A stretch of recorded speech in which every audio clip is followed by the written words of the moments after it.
quoi ce bruit? Écoute, je crois que ça vient de là.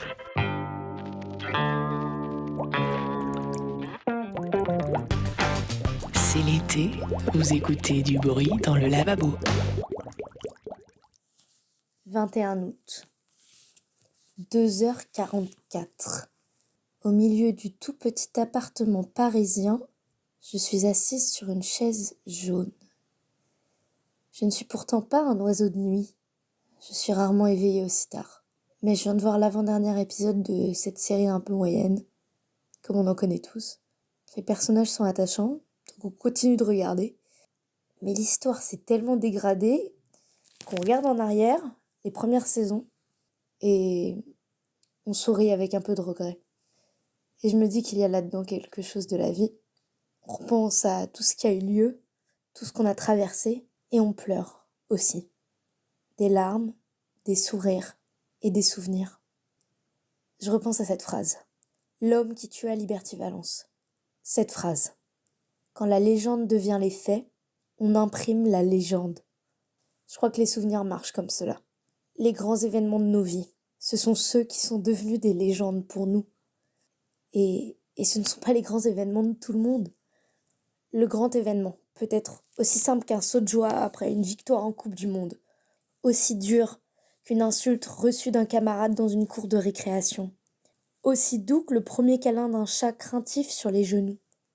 J'ai 2 de ces événements qui me reviennent, en tête et en cœur. Il y a d'abord eu une phrase adressée par cette femme après avoir travaillé sur un projet pendant quelques mois.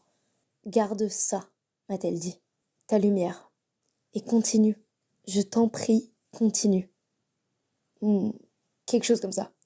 Après tout, c'est la légende qui s'est imprimée dans ma mémoire. C'est la sensation que j'ai eue sur cette phrase. De cette femme qui ne me devait rien, qui a choisi de m'adresser ces mots-là comme un au revoir. J'ai ressenti la chaleur de la gratitude.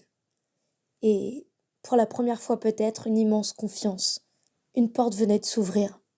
Impossible que j'avais jusqu'alors eu trop peur de déverrouiller. Le deuxième souvenir clé a lieu sur le balcon de l'hôtel, face à la mer, à Piano di Sorrento, en Italie. Une semaine de partage avec des camarades, des inconnus, autour du théâtre. J'ai le cœur lourd ce soir-là. Pas d'explication, ou trop d'explications. Le vent souffle fort.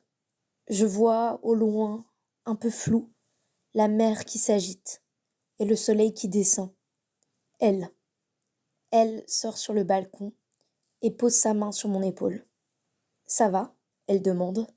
J'ouvre la bouche, mais je n'arrive pas à mentir.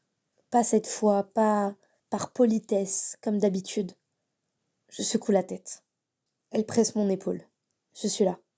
Tu veux en parler ? J'esquisse bien quelques mots, mais je finis pas mes phrases. Je m'accroche à la mer, au loin, au va-et-vient des vagues et au soleil couchant, comme si c'était ce qui allait me protéger. Aie confiance en la vie, elle dit. Et là aussi, une porte s'ouvre. Un sourire, puis des larmes, un souvenir. Je me souviens des détails. Mes petits grands événements. Un sourire adressé par un inconnu dans le métro. Une porte retenue à la volée par un camarade de lycée. Cette blague un peu nulle du grand-père, mais qui l'a fait rire tellement fort.